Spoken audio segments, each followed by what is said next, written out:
Allahu Akbar, Allahu Akbar. Assalamu alaikum wa rahmatullahi wa barakatuh. Real quick before it's all over, welcome back to a whole nother episode of TheBougieBedouin, where we talk about all things of being black, Muslim, American, westernized, hashtag for the culture, all those things people say, alhamdulillah, alhamdulillah, it's funny right now. I guess by the time this video comes out, it won't be around Thanksgiving time, but at the time of recording this is Thanksgiving-ish, if that's what you celebrate. Mashallah. There's a lot of back and forth about like why you should or shouldn't celebrate it. Not even from a religious standpoint, like why you should or shouldn't celebrate Thanksgiving, just from a cultural human standpoint, or as a quote unquote American, African American, however. But that's not even the point of today. That's a whole different thing. Alhamdulillah. So today, what's on the docket? On the docket today, we have the two big D's. Keep your mind out of the gutter. Death, divorce. Death, divorce. These are things people have a hard time talking about, especially in this society, because we're so anti things that aren't fun. We're so anti things that we don't like. We're so anti things that, for lack of a better term, are unknown. Because nobody wants to acknowledge a separation from life or a spouse or a love or all these things. But to really understand these concepts, like from a regular like American, Western, Black, Muslim perspective, it's like, bruh, it's not such a big deal. So I'll start first with death, because that's the bigger one, but it's smaller in the society. Like that's only big because, I don't want to say only, it's big because nobody wants to die. I mean, let's just keep it a buck. Nobody wants to have that happen. But it happens with everybody. It's constantly happening. It's constantly surrounding us, constantly everywhere. It's like one of the things, like we always here, we focus on having a happy life. If I'm not happy, I can't do it. If it's not my truth, I can't live and I can't walk it, because life needs to be happy. Yes, life should have joy. But that joy can't be properly captured unless you have life in its right perspective. Because if you're constantly chasing joy, then that doesn't mean that you're going to be happy. That doesn't mean that life has a purpose. Joy can't be a purpose in life, because joy is like a wave. Like when you are a surfer, like you don't have a top wave every day. You may have a small wave, but you still practice how to ride the wave. There are different things you can do in life to teach you how to ride the big wave when the big wave comes. So joy is not something we could chase. Money isn't something that we can chase. Like all these things aren't things we can chase, because when the big ending happens, then those aren't things we're going to be thinking about. We're not going to be thinking about like, oh man, how much money did I make? Like when you sitting there on your deathbed, you ain't thinking about how much money you made. If you are, man, there's something wrong with you. Wholly wrong with you. It's an intangible reality. It's a reality that goes beyond our understanding. We don't know how to make death make sense because it never happened to us before. If that makes sense. We've only known life. We don't know death from a physical understanding. I ain't talking about the spiritual realities. We'll save that for a whole nother talk. That's something that you need to talk to your sheikh about. If you have one, go get one. If you don't. So what's amazing is that death isn't so bad, because it puts life in perspective. I've had a lot of friends, and I'm barely 40. I'm barely 40. I just made 40. And I got friends who passed away already of like health issues. And it's like, it puts your life in perspective. It said like anytime like a death happens, whenever you go to a funeral, for a brief moment, we get a sobering dose of what we should really be doing in life. And if we don't act in that moment, then we go back to our heedlessness and act like it never happened. So many of us have these things happen where like life happens, or death happens, I should say, and we'll just completely sober, completely 100% like in it, like I can't believe this is happening, and you rethink your life. Usually, like, if you ever been to like a janazah, which is like a Muslim funeral, basically, at the masjid, at the mosque, you go there and you see people crying, and usually at a janazah, when you have non-Muslim family members there for somebody or friends, you usually have like maybe one or two shahadas. People become Muslim because they see what happens at a Muslim funeral, and they're like, yo, like, I like this. I need to take my life seriously. It seems like y'all got a handle on it. Quick fact, we don't. We just out here trying. We just following the rules that we know how to follow, if we're even doing that. We're just giving life our best shot according to what we believe. I mean, that's it. It's a time where people kind of try to get right. You start to take a mental account of like what you've been doing with yourself. Like, for real, like, what have you been doing with you throughout this life?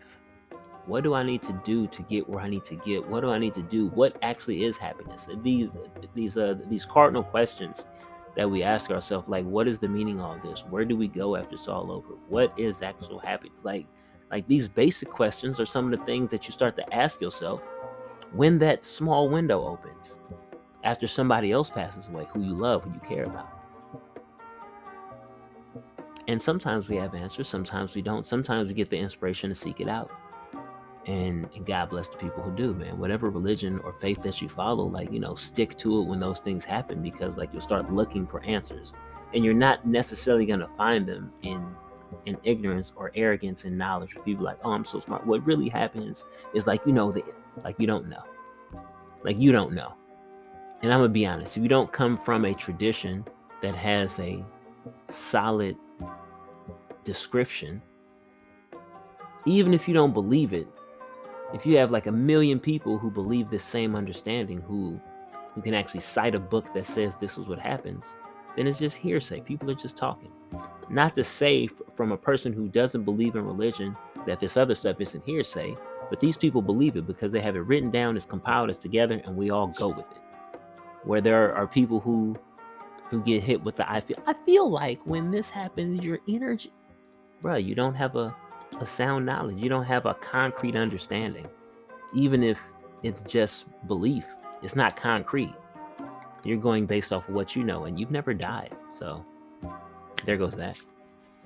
But the beautiful thing about it, from the perspective of a black person in faith, like, yo, like, we've been having joyous celebrations after people's death for years. Like, that's been our tradition. Like, even before we knew what our traditions were, that's just what we do. Like, you don't just sit there and cry and be like it's over. Like, you do have emotional release because it's heavy. And at the same time, we have this conscious understanding. My whole life, there hasn't been a point, whether I've been practicing religion or not, where I didn't believe that there was life after life. Like, after this life is over, there's always been a belief that there's more. The beautiful thing is, no matter what I believed, after it's over, the reality, I've always believed, like, yo, there's a God. There's a divine essence, a being, if you will, that you're going to go back to, that's going to have a judgment of what you did. And how you believe that to be true is completely up to the person. I choose Islam. So that has a whole breakdown. If you see me in person, if you talk to somebody who knows, not just a random, I mean, laymen are okay. Like, the average Muslim has a lot of knowledge, mashallah. And if you talk to somebody knowledgeable, they'll spit everything that happens. I got maybe 4 or 5 different books on the process of death, the actual physical and the spiritual process of death, what happens after you die, like what happens to your spirit. And it's beautiful when you believe. And I don't mean just believe what's going to happen, when you believe that God is real. Because it's like, yo, who wouldn't want to meet God? Like, who wouldn't want to meet God? And that's the beautiful thing about death, because there's no other way to meet God other than through that door. Like, that's the sum total of it. There's no way to meet God other than going through that door. And so we're so afraid of it because we cling to this.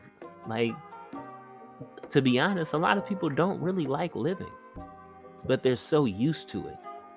Like, I've been living my whole life. Like, I can't imagine not living. Even if life is horrible, I don't want to give it up because it's mine. So now this is the thing, like, we really don't want to give up. So we cling to life. But if we truly knew that that's the door to meeting God, actually meeting God, we wouldn't cling so much. And then if you know that that's who you're going to meet, by doing this, you want to be prepared. So, like, why would I meet God knowing that I've done all these wrong things, or that I haven't tried my best in this life?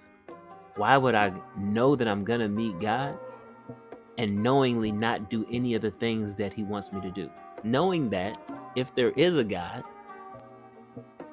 then this God doesn't just have like an arbitrary do what you want and then meet me, it'll be fine.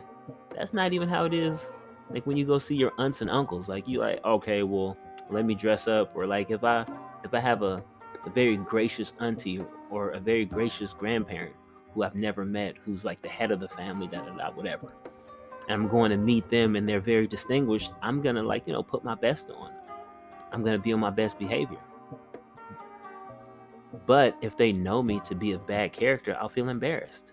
And God knows everything. So how can you feel comfortable knowing you're going to meet God, knowing that God knows everything and that you didn't really give your best, or you didn't leave a lasting impression on the world that he made when you have to go meet him?